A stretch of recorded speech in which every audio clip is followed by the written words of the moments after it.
안녕하십니까.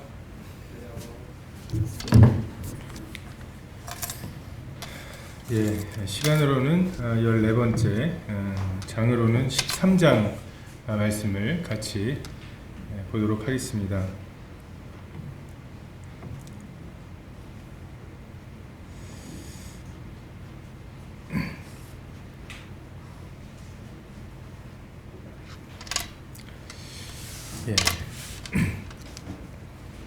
우리가 앞서서 12장까지의 말씀을 통해서 이방인과 유대인이 다르지 않다.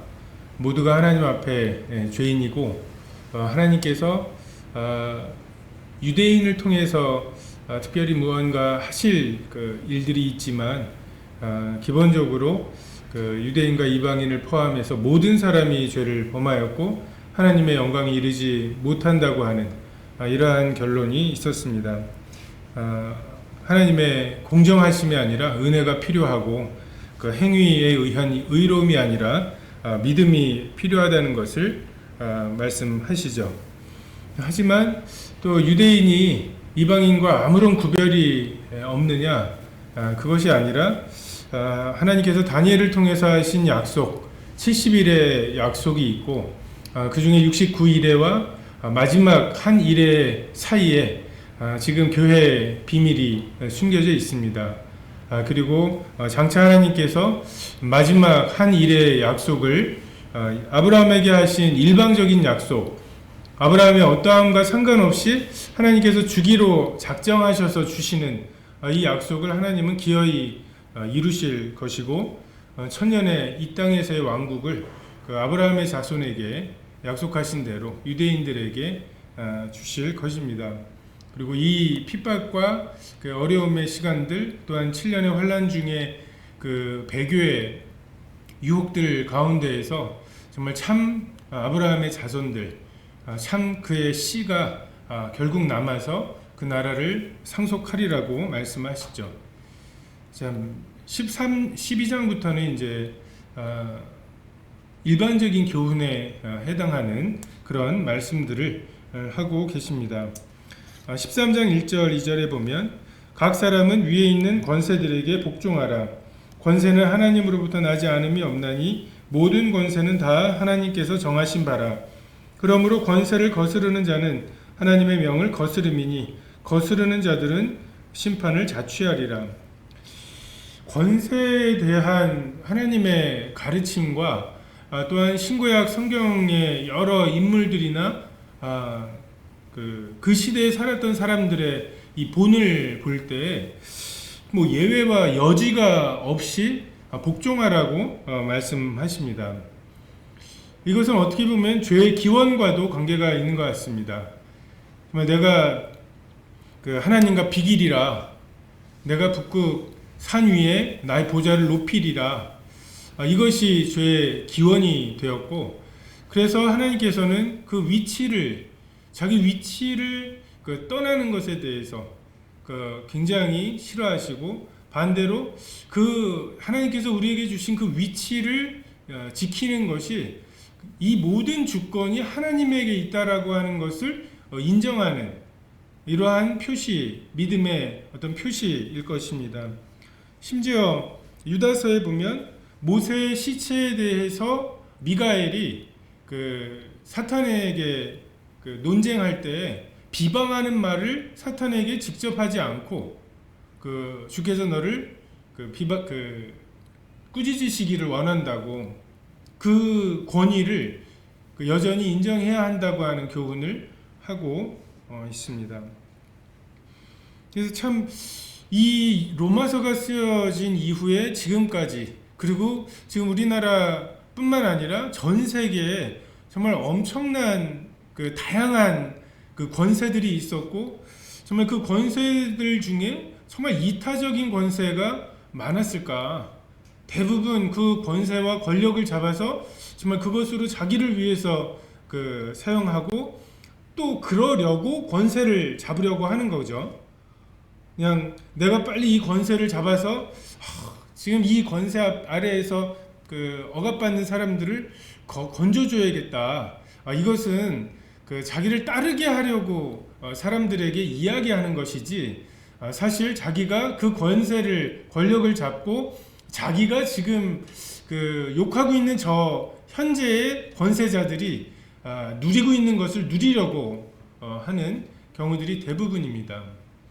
그런 것들을 생각했을 때 참 이 권세에 대해서 조금도 여지가 없게 주신 이 명령은 굉장히 받아들이기 어려워 보이곤 합니다. 구약에 보면 다윗과 사울의 싸움이 있습니다. 정말 우리가 이런 경우에도 권세에게 순종을 해야 되느냐라고 말할 많은 상황들이 있고, 그런 상황들에 대해서 우리가 핑계를, 이 말씀의 예외라고 핑계를 댈 만한 상황들이 있다면 다윗은 우리 중에 그 누구보다도 더 그럴듯한 핑계들이 있었던 사람입니다. 사무엘이 자기에게 기름을 부었고, 자기가 무언가를 그 권세를 잡으려고 애를 쓴 것도 아니고 왕이 되려고 애를 쓴 것도 아닌데, 그 사무엘이 와서 기름을 붓고 그 골리앗을 이기고, 또 사울이 초청을 해서 그 사울 앞에서 수금을 타고, 이러한 그 하나님의 어떤 인도하심이 있었죠. 그리고 반대로 사울은 그 자기의 권세가 빼앗길까봐, 그 권세가 요나단이 아닌 다윗에게로 갈까봐 다윗을 핍박하고, 그리고 다윗을 죽이려고 쫓아다니고, 또 하나님께서 아말렉을 진멸하라고 말씀하셨는데 진멸하지 않고 좋은 것들을 그 하나님께 드리기 위한 핑계라고 가지고 왔고, 하나님께서는 그 순종이 제사보다 낫다고 말씀하시면서 내가 그를 버렸다고 말씀하시죠.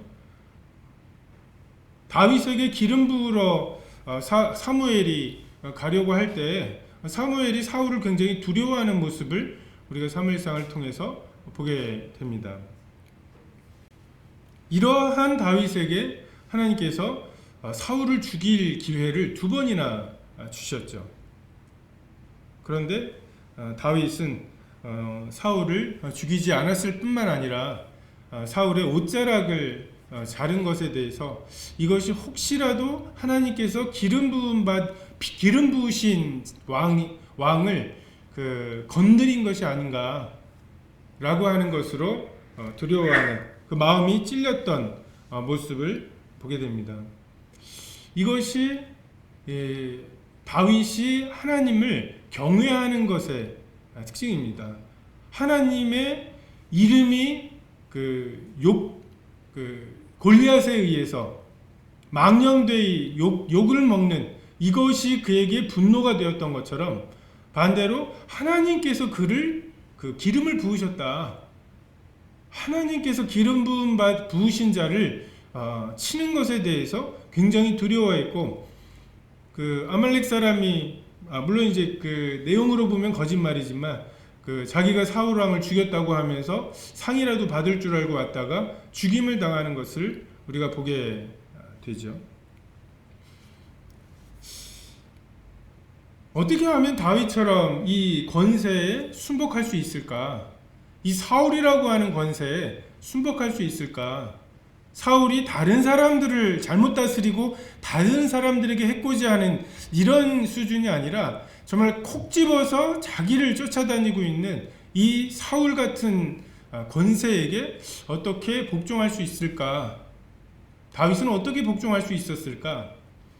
생각해 보면 다윗은 왕위를 탐내지 않았던 것 같아요.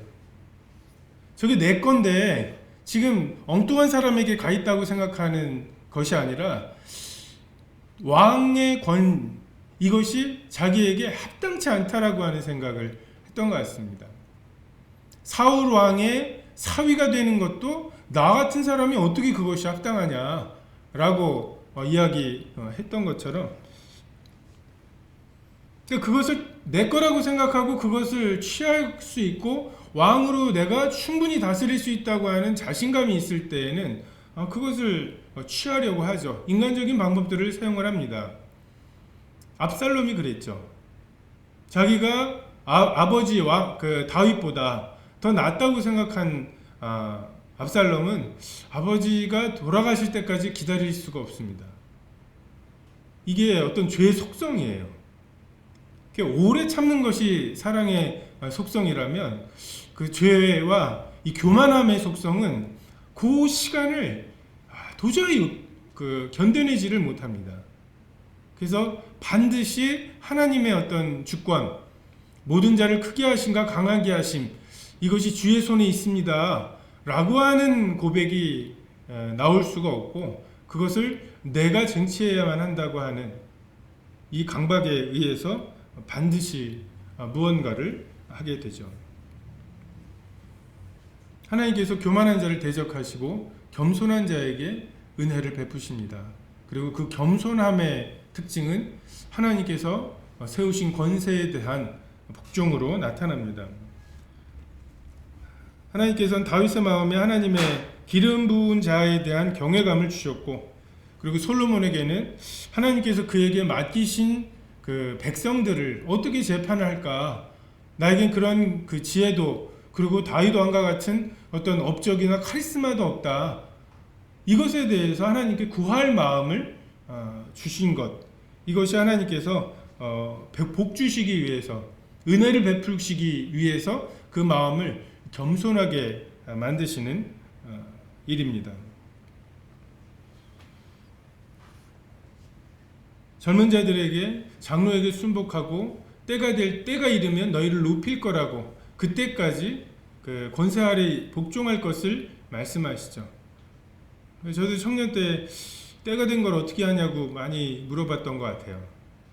지금 때가 된 것 같은데 장로님들은 때를 분별을 잘 못하시는 것 같고, 지금 세워도 될 것 같은데, 근데 어떤 분이 때가 된 걸 어떻게 아냐고 질문했더니, 때가 된 사람은 때가 된 걸 어떻게 아냐고 질문하지 않는다고. 그러니까 모세가 때가 된 때는 40살에 내가 이렇게 바로의 이 신하, 이 사람을 때려 죽이면, 애굽 사람을 때려 죽이면 사람들이 봉기할 거라고, 자기를 지도자라고 생각할 거라고 생각했던 그런 혈기 있었던 때가 아니라, 나는 입술이 둔한 사람입니다, 저는 바로에게 가서 말을 할 수가 없습니다 라고 할 80세가 하나님께서 그를 들으시는, 높이시는 때입니다. 우리가 다니엘의 경우를 봐도, 그 다니엘이 정말 성전을 회파하고 예루살렘 성의 문을 불사르고 성벽을 헐어버린 이 바벨론 사람들에게 포로로 잡혀갔죠. 근데 포로 노예로 잡혀간 게 아니라 고관으로 키울 어떤 엘리트로 잡혀갔습니다. 그리고 그의 이름을 벨드사살이라고 이름을 바꾸죠. 벨사살 왕이 있었던 걸 보면 굉장히 고급진 이름이었을 것 같습니다. 이름의 뜻은 그 바벨론이 섬기는 벨 신의 총애를 받는 자, 벨의 왕자라는 뜻입니다. 근데 다니엘이 자기에게 그런 이름 붙이는 것에 대해서 저항하거나 거부했던 예는 없습니다. 근데 자기에게 왕의 진미를 주어서 먹게 하려고 할 때 그 음식 맡은 사람에게 양해를 구하죠. 나를 채식을 먹게 해줘라. 그러면 육식을 한 저 사람들보다 내가 더 나을 거라고. 이렇게 해서 양해를 구합니다. 그리고 후에 다른 신에게 기도하면 사자굴에 던져 넣는다고 하는 법을 정했을 때, 그것과 상관없이 예루살렘으로 난 창을 열고 했던 대로, 그가 해오던 대로 그 기도를 하고 사자굴에 들어가죠. 이것이 우리가 이 세상 권세에 대해서 가져야 할 그 태도라고 생각이 됩니다. 하나님께서 바벨론이라고 하는 이 하박국 선지자도 굉장히 답답했죠. 이 강포가 있는 걸 모르시겠습니까 하면서 막 하나님께 이스라엘 백성들을 송사하다가 이 바벨론이라고 하는 나라가 와가지고서 또 이 이스라엘을 멸망시키고 포로로 잡혀가고 하니까, 아니 어떻게 악인이 자기보다 의로운 사람들을 이렇게 삼키는데 가만히 계십니까? 라고 또 불평을 하고, 정말 답답할 수 있습니다. 근데 하나님께서 바벨론을 세우시고 그 권세 아래 주시고, 하나님께서 그냥 그렇게 해주신 것이 아니라 예레미야를 통해서 분명히 말씀하셨죠. 항복하라고.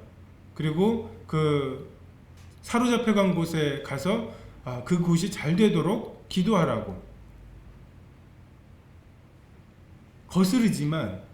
귀에 거스르지만 다니엘은 그 말씀을 들었고 그 말씀에 순종했습니다. 사람들이 자기 이름을 벨드사살이라고 부르는 것에 대해서 다니엘이다 나는 라고 말하지 않았죠. 사드락 메삭 아벳느고는 그냥 그 이름으로 성경에 아예 기록이 되어 있습니다. 그래서 정말 이런 부분들에 대해서 우리는 그냥 받아들여야 할 필요가 있습니다. 어떤 부분에 대해서, 그리고 어떤 부분들에 대해서는 시험을 한번 해보자고, 양해를 구하는. 그래서 우리가 권세에게 대하는 태도는 엄밀히 말해서 뭐 이렇게 뭔가 이렇게 저항하고 막 그런 태도보다는 묻듯이 이게 이런 뜻인가요? 라고 하듯이, 우리가 지금 정부 이런 왕, 황제 이런 권세들에 대해서 떠올리시면서 이 말씀을 듣고 계신 분들도 계시겠지만, 사실 우리 주변에 있는 권세는 부모님이라든지 아니면 직장에서의 상사라든지 이런 하나님께서 세우신 우리 바로 곁에 있는 권세들에 대한 말씀일 수도 있습니다. 그래서 그러다가 정말 하나님의 법에 어긋나는 것, 이것을 그들이 요구할 때 우리는 그것에 대해서 불복종할 수 있습니다. 다니엘이 그러했던 것처럼. 하지만 우리가 가끔 이제 의로운 분노라고 그것으로 정권을 타도하려고 한다든지 반란을 일으킨다든지, 이것은 하나님께서 허락하신 것이 아닙니다. 물론 지금 우리 현재 2020년 대한민국이라고 하는 이 정치와 이 권력의 시스템 속에서 한번 데모할 수 있죠. 우리가 이런 의견이 있다라고 하는 것을 이야기할 수 있고, 지금 교회에도 여러분들이 수고하셔서 차별금지법이라든지 이런 성경에 반하고 있는 이런 것들이 법제화되거나 그것이 강제로 사람들에게 또는 성도들에게 교회를 핍박하는 이 수단이 되지 않기 위해서 애를 쓰시고 애를 쓸 수 있습니다. 그런 것에 완전히 정부가 하는 일인데 하면서 다 순종하라고 하는 말씀은 아니죠. 금신상을 세워놓고, 하나님은 분명히 금신상 신상의 머리 부분만 금으로 만드셨어요.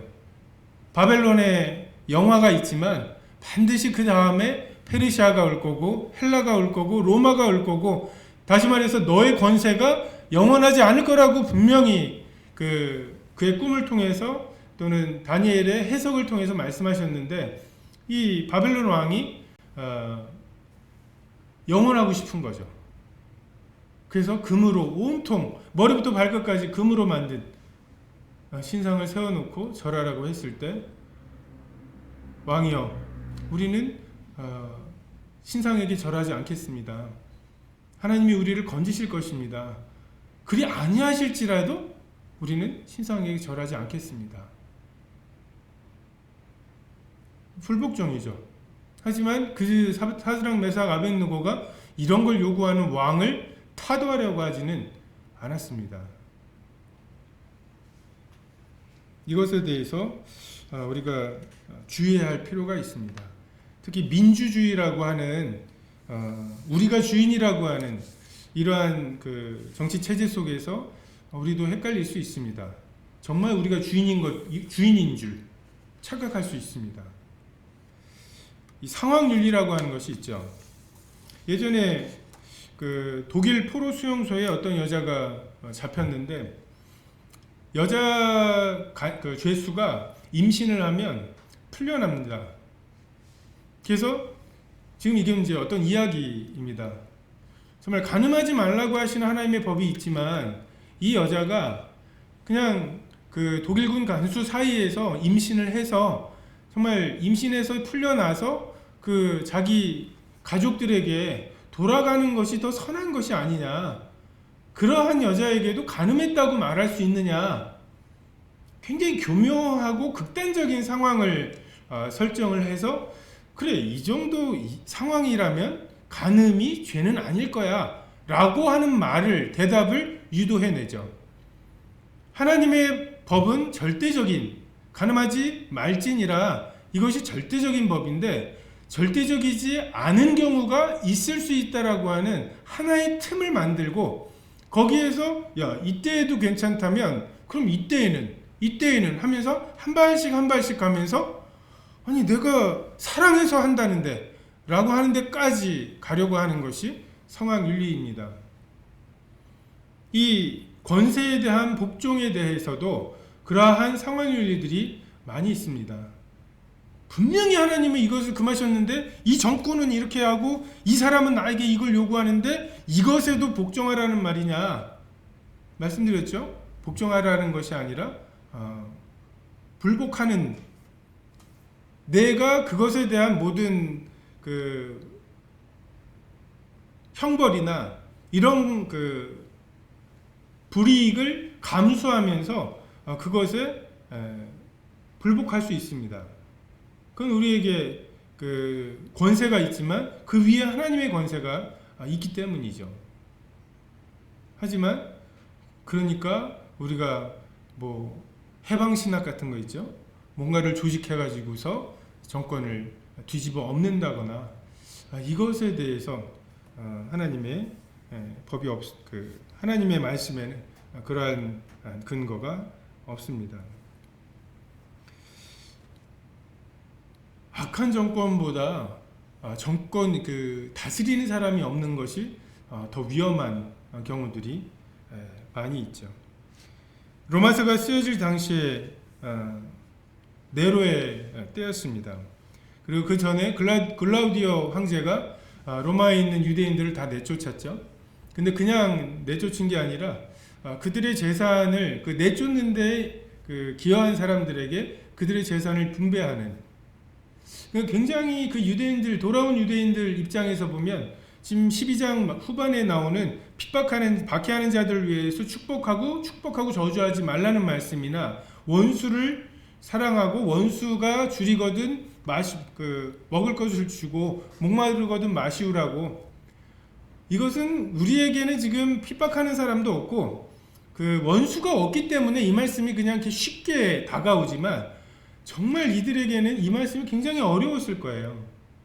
지금 돌아왔는데 지금 내 집을 차지하고 있는 사람, 내 재산이었던 걸 차지하고 있는 사람, 그리고 나랑 동업하다가 내가 쫓겨나게 하면서 그것을 다 가져간 사람, 이 원수 같은 사람들. 근데 그것에 대해서 원수 갚는 것이 내게 있으니 내가 갚으리라. 그냥 이 말씀을 믿고 그것을 떨쳐버려야 하는, 이것이 얼마나 어렵겠습니까? 그냥 생각이라고 하는 게 떨쳐버리려고 해서 떨쳐버려지는 것이 아니잖아요. 저는 어떤 분이 긁는 복권 있죠. 1억 원짜리 긁는 복권을 긁었는데 당첨이 된 거예요. 근데 이것의 유효기간이 5월 31일까지였는데 그날이 5월 31일이었고 일요일이었습니다. 주일. 그래서 이것을 들고 그 다음날 은행에 갔더니 이것을 네가 5월 31일에 샀다는 보장이 어디 있느냐 라고 해가지고 오늘 아침에 샀을 수도 있지 않냐, 그래가지고서 소송이 걸려서 결국 졌습니다. 여러분이라면 어떠실 것 같습니까? 1억 원이 들어올려다가 날아가 버렸어요.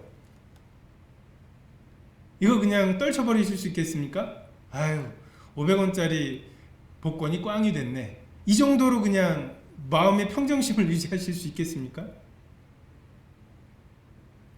정말 이 박해하는 자, 원수들에 대해서 이 로마서의 말씀은 이 듣는 로마 성도들의 중에 정말 받기 어려운 사람들이 있을 수 있습니다.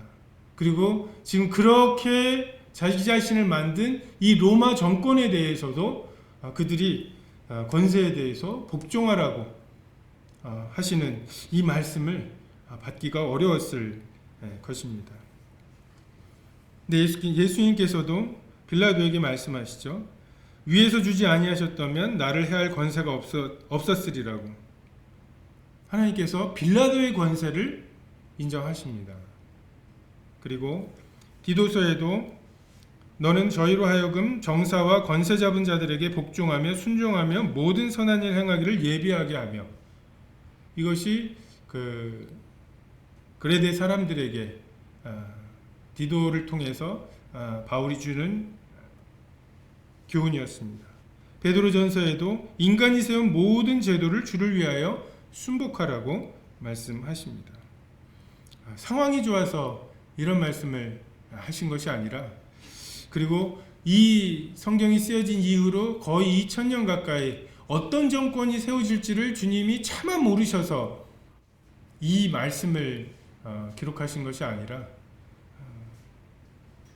주님이 다 아시면서도 권세에 대해서 복종하라고 말씀하십니다. 3절에 다스리는 자들은 선한 일에 대하여 두려움이 되지 않고 악한 일에 대하여 되나니 내가 권세를 두려워하지 아니하려느냐. 선을 행하라. 그리하면 그에게 칭찬을 받으리라. 그는 하나님의 사역자가 되어 내게 선을 베푸는 자니라. 그러나 내가 악을 행하거든 두려워하라. 그가 공연히 칼을 가지지 아니하였으니 곧 하나님의 사역자가 되어 악을 행하는 자에게 진노하심을 따라 보응하는 자니라. 그러므로 복종하지 아니할 수 없으니 진노할 때문에 할 것이 아니라 양심을 따라 할 것이니라. 먼저 권세에게 복종해야 되는 이유가 이런 실용적인 이유 때문에 그렇습니다. 하나님의 사역자입니다. 해방되고 나서 45년도에 해방이 되고 48년도에 그 정권이 대한민국 정부가 수립이 되었죠. 그 사이에 뭐 서울이나 이런 대도시들은 몰라도 저 시골이나 이런 데 계셨던 나이들 오래 이제 뭐 지금 다 노인이 되셨겠죠.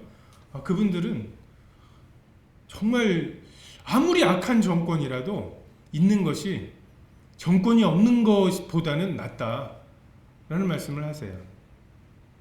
우리가 6.25 때에도 북한이 쫙 내려와서 남한 거의 전체를 점령했다가 또 다시 쫙 밀려 올라가 가지고 북한 전체를 먹었다가 이게 또 다시 서울까지 함락이 됐다가 밀고 당기는 이러한 와중에 있었던 때를 경험하는, 그러니까 경찰력이나 이런 것들이 미치지 않는 때를 경험한 분들은 정말 그 동네의 불안당이 그냥 술만 먹고 그냥 아무 집에나 가서 오늘은 니네 집 돼지 잡자 하면 잡는 거고 저항하면 죽는 거고, 그렇게 해서 원수가 된 마을들도 참 많이 있다고 그러더라고요.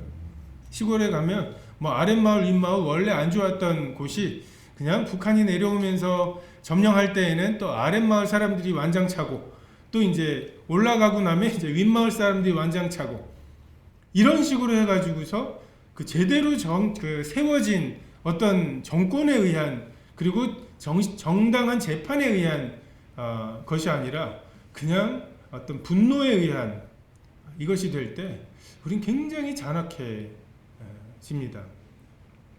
악한 정권을 물러가라고 데모를 할 때에는 하나인 것 같아도 물러나고 나면 자기 입속이 다 달라요. 만인에 대한 만인의 투쟁, 이것은 성경이 말씀하시고 있는 질서 있는, 그리고 정말 안정되고 단정한 중에 주님을 섬기는 환경은 분명히 아닙니다. 더 나아가서 이러한 선과 악의 어떤 징벌과 보상을 해주는 이러한 그 의미로서 권세에 복종할 뿐 아니라 양심을 따라 해야 된다고. 우리가 그러니까 나의 선악의 기준대로 그 살다가 그것이 잘못되었다는 것을 깨달은 사람들입니다. 그래서 화인 맞았던, 정말 불도장을 맞아서 더 이상 양심에 감각이 없던 우리가 이제 새롭게 된 선한 양심을 갖게 되었죠. 그러니까 하나님께서는 일반적으로 권세를 통해서 말씀하십니다. 이게 몸의 원리이죠. 머리를 통해서, 그 척추를 통해서 각 마디를 그 다스리시는, 이것이 하나님의 방법이죠. 이제 권세에 대한 분노나 적개심이 우리를 하나님 앞으로 가까이 가지 못하게 방해하는 경우들이 있습니다. 정말 굉장히 정당한 분노라고 생각하면서 반대하지만 그러다가 사나워지는 경우들이 많이 있습니다. 죄를 죄로 갚는, 쟤네가 저렇게 나오는데 우리도 이렇게 라고 하는 식으로 대응할 때가 있습니다. 교훈의 목적은 정결한 양심과 정결한 마음과 선한 양심과 거짓이 없는 믿음에서 나오는 사랑입니다. 정말 경계를 통해서 우리가 사랑에 결국 이르러야 하고, 그러기 위해서 선한 양심이 필요하고, 정말 그 좀 부들부들한 양심, 정말 조금만 건드려도 그것에 반응이 있는 양심.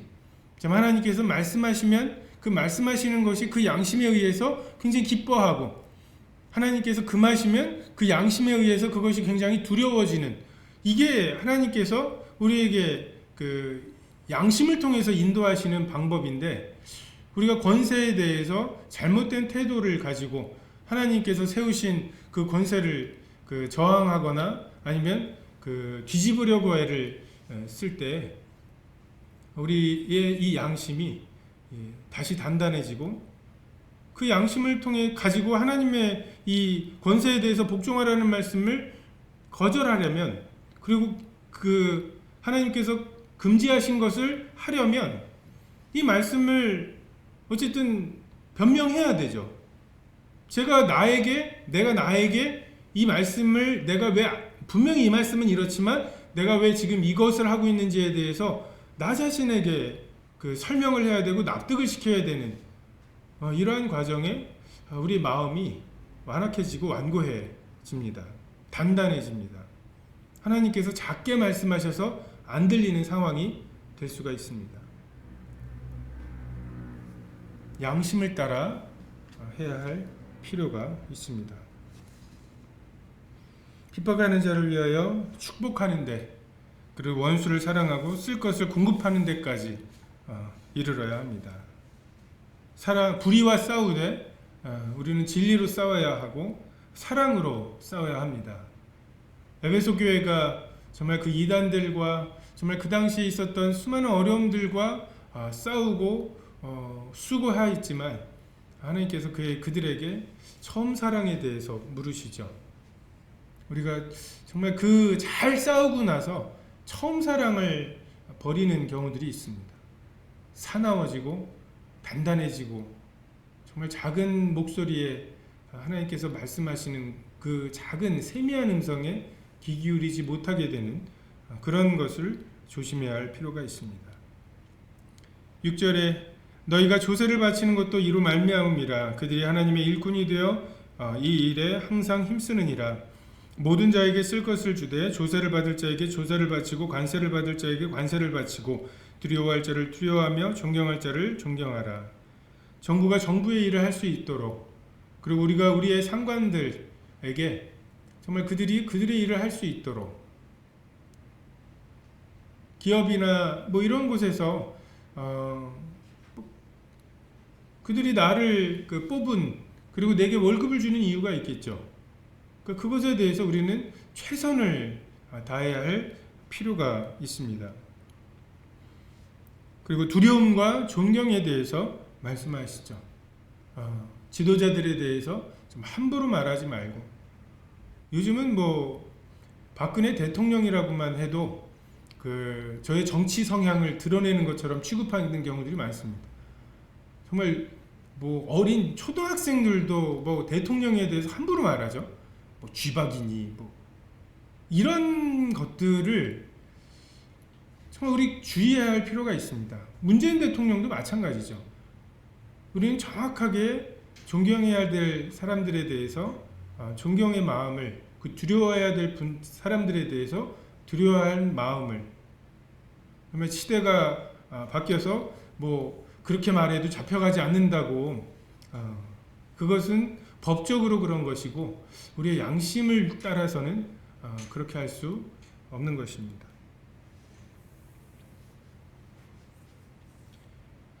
8절에 피차 사랑의 빚 외에는 아무에게든지 아무 빚도 지지 말라. 남을 사랑하는 자는 율법을 다 이루었느니라. 간음하지 말라, 살인하지 말라, 도둑질하지 말라, 탐내지 말라 한 것과 그 외에 다른 계명이 있을지라도 내 이웃을 내 자신과 같이 사랑하라 하신 그 말씀 가운데 다 들었느니라. 사랑은 이웃에게 악을 행하지 아니하나니 그러므로 사랑은 율법의 완성이니라. 빚은 아직 갚지 않은 거죠. 제가 100만 원의 빚이 있다는 것은 누군가에게 100만 원을 줘야 되는데 아직 못 주고 있는 것이 빚입니다. 지금 이 맥락을 보면 조세, 관세, 아직 줘야 될 조세와 관세가 있는데 주지 않은 것이 있다면 빨리 주라는 말씀이고요. 그리고 두려워할 자를 충분히 두려워하지 못하고 존경할 자를 충분히 존경하지 못해서 아직 남아있는, 아직 줘야 할 빚이 남아있으면 빨리 갚으라는 말씀입니다. 그러시면서 사랑의 빚 외에는, 그건 사랑의 빚은 지도로 말씀하시죠. 이게 어떤 의미일지, 아직 갚아야 할 사랑이 있다는 거잖아요. 잘은 모르겠습니다. 사랑의 빚, 빨리 다 갚으라고 하시면서 사랑의 빚은 문맥상으로 보면 사랑의 빚은 안 갚아도 되는 것처럼 말씀을 하시는데, 제가 그냥 이해하는 바는 사랑을 원수 갚듯 하지 말아야 한다는 생각을 합니다. 자, 저 사람이 나한테 이런 해코지를 했으니까 나도 저 사람에게 똑같이 눈에는 눈, 이에는 이, 이게 이제 원수 갚는 일이죠. 안 갚음하는 일입니다. 그러니까 되갚는 거죠. 근데 사랑은 내가 저 사람에게서 사랑을 받았으면 나도 저 사람에게 그만큼의 사랑을 주고 이제 끝나는, 이런 식으로 빚을 갚지 않는 것, 저는 이렇게 좀 이해가 됩니다. 실제로도 보면 자기 자식 사랑하는 것의 10분의 1만 부모에게 하면 하늘이 낸 효자라고 그런 얘기를 하죠. 저번에 어떤 대기업의 뉴스에 광고에도 보면 아버지들 한 30대 정도의 아버지들을 모아다 놓고 아이가 좋아하는 음식은 뭔가요? 아이에게 최근에 사랑한다고 한 말을 해본 적이 언제인가요? 이런 질문들을 쭉 해요. 그러니까 아버지들이 고민은 좀 하지만 그래도 언제였지 하면서 이게 씁니다. 그러고 나서 다음 설문지를 주는데, 아버지에게 사랑한다고 말한 적이 언제인가요? 아버지를 꼭 안아준 적이 언제인가요? 이런 질문들을 하면서 굉장히 이제 그 아버지들이 난감해 하죠. 그러다가 갑자기 이제 텔레비전에 아버지 인터뷰한 게, 아들에게 계속 미안해 하시는 아버지 인터뷰한 그것이 영상이 방영이 되고, 이제 이 30대 아버지들이 막 울고, 그때 이제 문을 열고 이제 아버지가 직접 들어오는, 정말 이 내리사랑이라고, 부모님에게 받은 사랑을 부모님에게 되갚기보다는 대부분 자기 자녀에게 쏟아붓죠. 그리고 그 자녀는 또 우리에게 똑같이 그러할 것입니다. 교회에서도 가만히 보면 제가 홍경순 자매님께 중고등학교 시절에 배웠는데 송혜원, 송진혁 그 형제자매가 이제 저랑 집사람이 청년회 하거나 할 때 배웠고요. 지금 저희 아이들이 송진혁 형제한테 배우고 있습니다. 그 사랑의 빚을 되갚지는 못해도 그렇게 사랑의 빚이 대물림되는 이러한 것이 사랑과 다른 것들과의 차이가 아닌가. 그래서 사랑은 이러한 속성으로 인해서 그 생명력 있게, 원수는 내가 아버지의 원수를 갚고 나면 끝날 수도 있고, 빚은 다 갚고 나면 이제 채무관계가 끝날 수 있지만, 사랑은 그런 식으로 대가 이어지고 생명력이 있고 더 풍성히 열매를 맺는 이러한 속성들이 있다고 생각이 됩니다. 저희 청년 때 그 보이드 에이킨 형제님이셨나, 어떤 이제 외국에 오신 형제님이 그 청년들을 모아놓고 집회를 하시면서 요한복음 3장 16절 아냐고, 그래서 뭐 다들 자신 있게 거의 그 한 목소리로 외웠습니다. 그 잘하셨다고 하면서 요한일서 3장 16절 외우고 있는 사람 손 들어보라니까 아무도 없어요. 요한복음 3장 16절을 그 펴서 읽어보는데, 그가 우리를 위하여 목숨을 버리셨으니 우리가 이로써 사랑을 알고 우리도 형제들을 위하여 목숨을 버리는 것이 마땅하니라. 하나님이 세상을, 하나님이 나를 사랑하신 것은 그렇게 유명한 구절인데, 하나님이 그렇게 사랑하셨으니 나도 형제를 위하여 목숨을 버리는 게 마땅하다는 이 말씀은 왜 그렇게 유명하지 않을까라고 이제 말씀을 시작하셨는데, 참 그런 것 같습니다. 하나님께서 우리에게 주셔서 도저히 갚을 수 없는 사랑의 빚을 우린 평생 가지고 있죠. 그리고 이 빚을 하나님께 되갚으려고 보니까 나의 계명을 가지고 지키는 자라야 나를 사랑하는 자라고. 다시 말해서 하나님, 너네 나 사랑하려면 내 계명을 지키라고. 근데 내 계명은 새 계명을 너에게 주노니 서로 사랑하라. 그러니까 하나님께서는 괜히 나 사랑한다고 비켜봐, 조용히 해, 하나님 사랑하고 있는데 막 하나님 섬기느라고 막 그 주변 사람들 내치지 말고 하나님 법을 지키기 위해서 가늠 중에 잡힌 여자 돌로 치고 38년 된 병자 왜 침상 들고 다니냐고 정죄하지 말고, 나 사랑하지 말고 나 사랑할 거면 내가 서로 사랑하라고 한 그 계명을 지키라고. 나에게 사랑 갚지 말고 이웃에게, 성도들에게 사랑을 갚으라고 말씀을 하십니다. 사랑의 빚을 정말 하나님께는 말할 것도 없고, 우리가 우리 부모님에게 또는 성도들에게 정말 갚을 수 없는 사랑의 빚들을 지고, 정말 우리가 지금 난무하는 그 악한 세력의 악한 사상들이 있습니다. 이것에 대해서 도대체 어떻게 대처할 수 있을까? 우리도 그렇게 그들이 생각하는 것만큼의 정교한 무언가를 만들까? 그들의 진화론에 대응할 만큼 완벽한 창조론을 만들어 볼까? 근데 성경의 해답은 정말 진화론에 똘똘 뭉쳐서 아직도 하나님이나 죽은 다음에 부활을 믿는 사람들이 있어 하고 쫄래쫄래 들어왔던 어떤 사람이 정말 우리 가운데에 있는 그 사랑, 정말 피차 뜨겁게 사랑하는 정말 그 사랑, 진화론으로 설명할 수 없는 그 사랑, 이것이 그의 이 경계를 풀고 그렇게 갑옷으로 똘똘 뭉쳐있는, 정말 고슴도치가 그 가시를 바짝 세우고 있는 것 같은 정말 그의 마음을 풀게 만들 수 있을 거라고 생각이 됩니다. 11절에 또한 너희가 이 시기를 알거니와 자다가 깰 때가 벌써 되었으니 이는 이제 우리의 구원이 처음 믿을 때보다 가까웠음이라. 밤이 깊고 낮이 가까웠으니 그러므로 우리가 어둠의 일을 벗고 빛의 갑옷을 입자.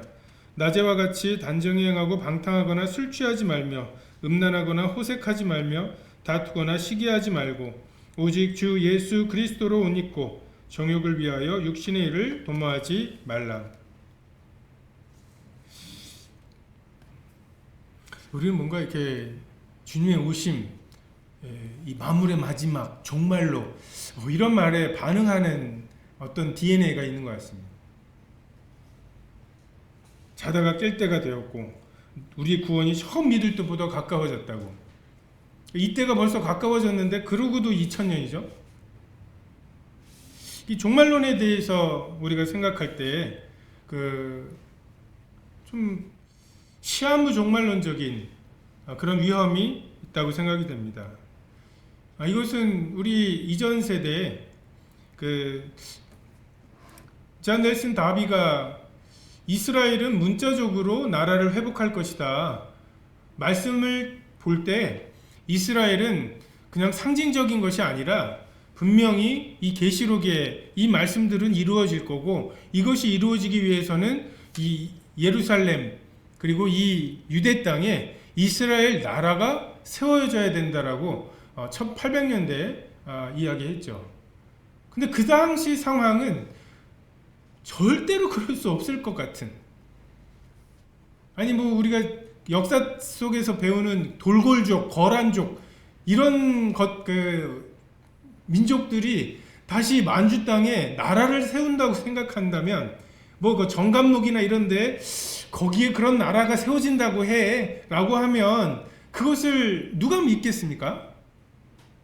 그 민족이 어떻게 흩어졌는지도 모르게 흩어져 버렸는데 지금 거의 그런 상황에서 다비가 그런 이제 분별들을 했고, 근데 1948년도에 정말 이스라엘이 건국을 하고 거의 뭐 10몇 억에 해당하는 아랍 사람들에게 둘러싸여 있는 600만 밖에 안 되는 이러한 사람들이 어떻게 살아남을까?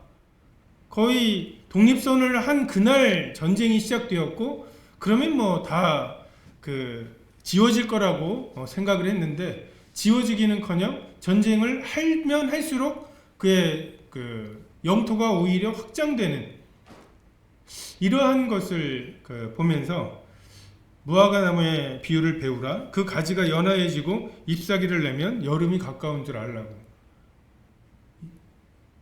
그래서 저 어렸을 때 무화과 나무가 이스라엘이고 이스라엘이 독립을 했으니까 이제 주님이 오신다는, 그것도 88 올림픽 때쯤 40년 정도가 한 세대니까 올림픽 때쯤 올 거고 7년 대환란을 생각하면 우리는 올림픽 못 본다. 뭐 이런 이제 이야기들이 그냥 이렇게 교리적으로 전달된 건 아니지만 농담처럼 막 이렇게 얘기가 되고, 그래서 그 교회들이 건물을 안 샀어요.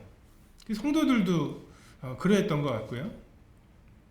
근데 종말이 가까이 왔으니 모든 것을 패하고 주와 복음을 위해서 살아야 한다라고 하는, 굉장히 이게 신령해 보이고 실제로 그로 인해서 생긴 엄청난 에너지가 우리들에게 있었죠.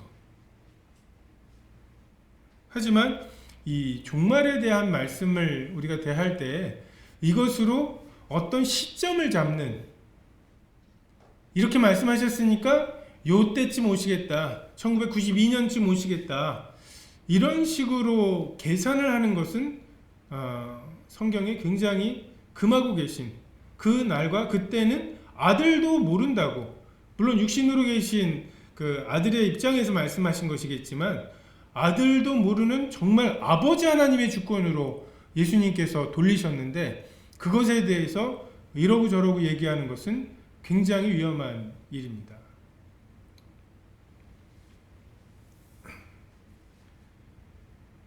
우리는 그 날과 그때에 대해서 속히 오신다고 하는 말씀을 믿을 뿐이지, 그러니까 언제 오실 거다라고 말하는 것은 성경적이진 않아요. 우리가 모세를 봐도 모세가 태어날 무렵이 벌써 바로의 핍박이 극심했던 때이죠. 모든 아들들을 다 나일강에 던져버리라고 하는 때이지 않습니까? 근데 그 와중에 그 모세가 건짐을 받았는데 그로부터 이스라엘 백성이 풀려나기까지 80년이 필요했습니다. 하나님의 시간과 우리의 시간은 전혀 다릅니다. 그 80년 사이에 죽어간 수많은 아이들이 있었을 거예요.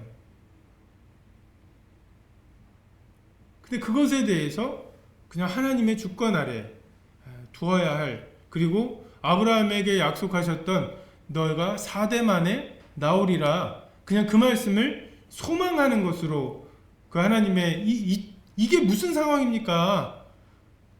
이걸 언제까지 참으시겠습니까? 80을 못 산 사람들은 그냥 그렇게 해서 살다가 그 주님의 인도하심을 보지 못하고 죽었을 거 아닙니까?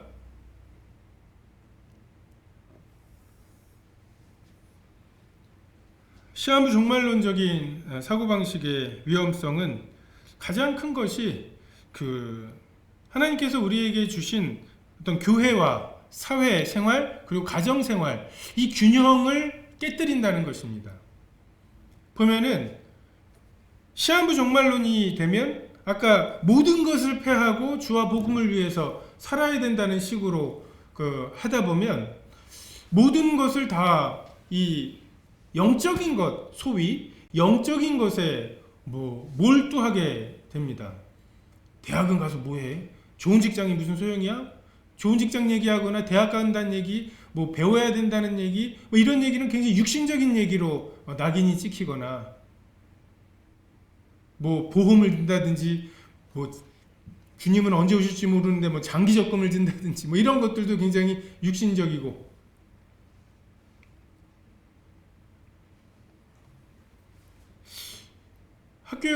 대학교를 다닐 때에도 보면 학교의 어떤 선교단체는 추석이나 설 명절에도 집회를 안 가는, 그리고 그냥 오로지 훈련을 합니다. 그리고 그들만의 이 동아리방이나 아니면 식당의 한쪽을 완전히 장악을 하고 거기에서 계속 공부하고 계속 암송하고 계속 체크하고 거기에 구조자들 데리고 와가지고서 계속 그걸 해요.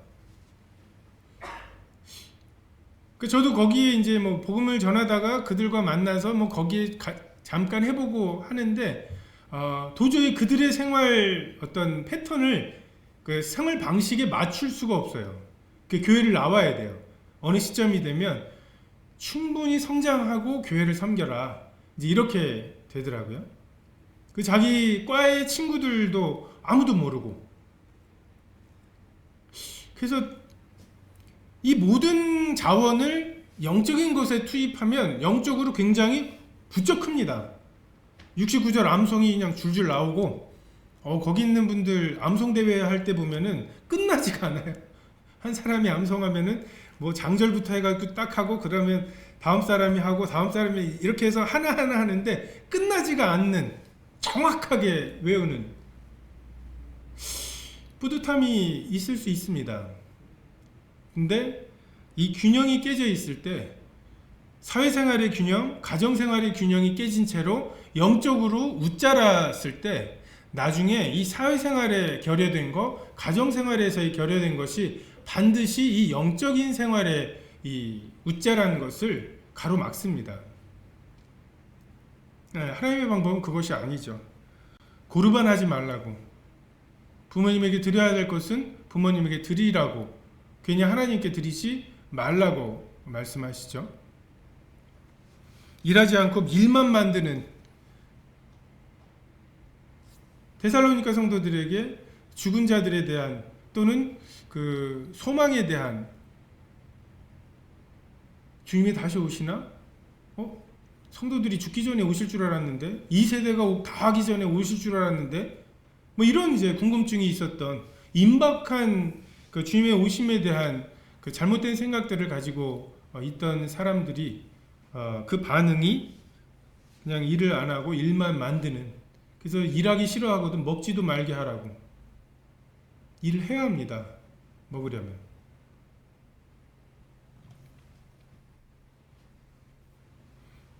성경에서 말씀하시는 이 종말에 대한 주님의 다시 오심, 그것도 속히 다시 오실 주님에 대한 그 가르침은 정말 참된 경건은 세속에 물들지 않는, 자기를 지켜 세속에 물들지 않게 하는. 사실 믿지 않는 사람들과 우리들의 결정적인 차이가 하나님이 계신 것과 상 주시는 것이거든요. 이 믿음이 그들과 우리를 도저히 함께 할 수 없게 만드는 믿음입니다. 심판에 대한, 주님의 다시 오심에 대한, 이게 실제적이라는 것이죠.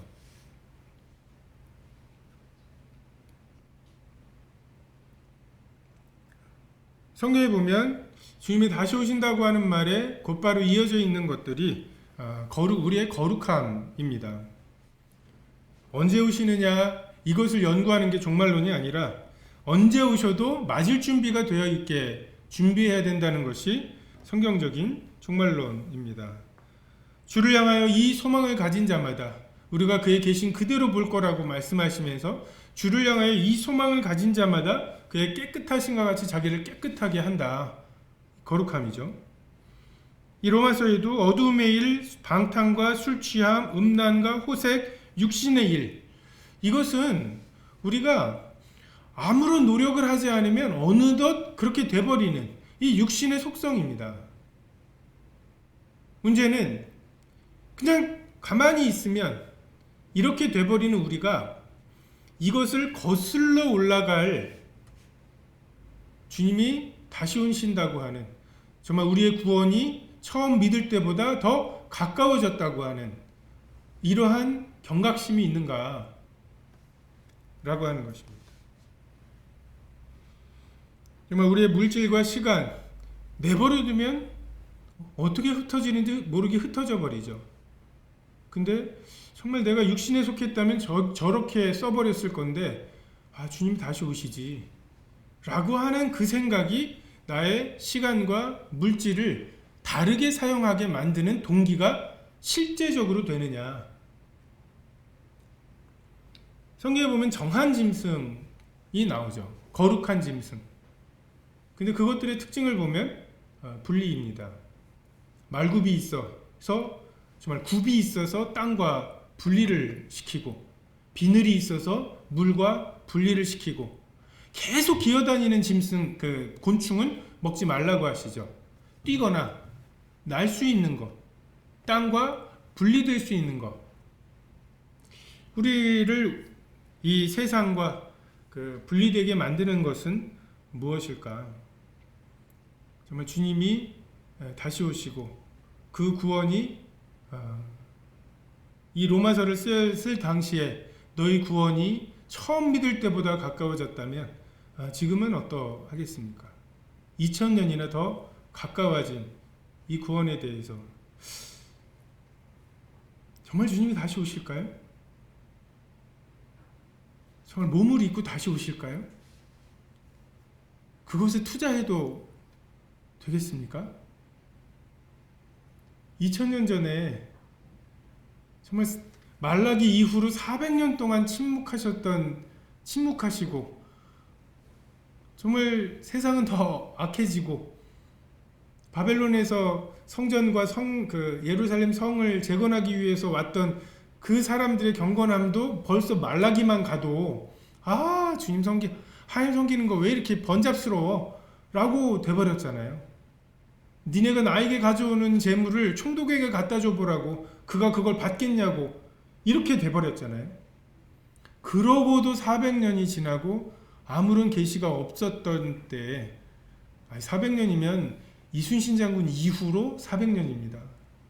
이순신 장군 때 하나님이 뭔가 말씀하신 다음에 아무런 말씀이 없다가 예수님이라는 목수의 아들이 메시아라고 하고 이야기하면 정말 그것을 진짜 오실 줄은 몰랐어라고 말하지 않을까요? 내가 다시 올 때에, 인자가 다시 올 때에 믿음을 보겠냐고. 정말 이것이 우리에게 실제적인 영향이 되는가, 믿음이 되는가. 어떤 분은 종말론에 대해서 내일 모레 주님이 다시 오신다는 것을 알게 됐더라도 내일 오늘과 동일한 삶을 살 수 있어야 한다. 여러분 어떠십니까? 내일 모레 주님이 오신다면 내일은 직장도 안다. 내일 모레 오신다는데 내일 왜 직장을 나가? 하면서 지금 생각나는 내일 그럼 누구한테 전화를 좀 빨리 해야 되겠네. 이렇게 막 내일은 좀 오늘과는 좀 다르게 살아야 되는 이 번잡스러움이 있다면 사실 우리가 속히 오실 주님을 제대로 기다리고 있는 것은 아니죠. 내일 모레 주님이 오신다 하더라도 내일을 오늘과 똑같이 살 수 있도록 사는 것이 언제 주인이 올지 모르는 상황에서 그 종이 갖춰야 할 마땅한 태도라고 생각이 됩니다. 그래서 자칫 다른 것이 우리의 동기가 되지 않고 정말 율법의 완성인 사랑이 없으면 아무것도 아니라고 말씀하시죠. 사랑 아닌 다른 것으로 이루어낸 업적은 삼성전자가 더 잘합니다. 애플이 훨씬 더 잘하고 정말 코카콜라가 전 세계에 코카콜라 지점 내가지고서 팔아내는 거 보세요. 정말 코카콜라에서 월급 주는 것에 동기부여가 돼가지고서 충분히 그렇게들 합니다. 하나님께서 맺으시려고 하는 열매는 그것이 아닙니다. 사랑으로, 율법의 완성인 사랑으로 우리가 지금 직면한 그 모든 도전을 우리에게 있는 단 하나 사랑으로 맞서 싸우고, 그래서 정말 그 싸움을 다 싸운 다음에 하나님께서 처음 사랑을 찾으실 때 정말 그 처음 사랑을 간직하고 있는 것, 이것이 우리들의 싸움의 한 면이라고 생각이 됩니다. 기도하시겠습니다.